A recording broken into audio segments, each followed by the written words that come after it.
Oh, kabang-awan. Eh di, hindi naman masyadong sunog. Okay pa yan. Ang inang yan. Tares na yan ang nangyari sa akin niluluto. Tostado. Tares na yan. Sayang ang dalawang bangus. Kabang-awan eh.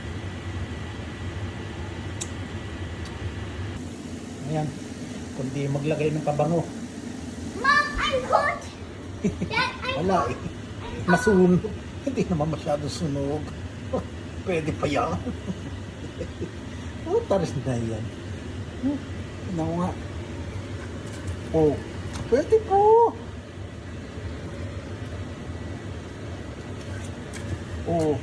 Pwede pa yan.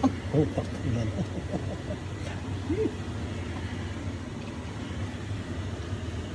Sayang.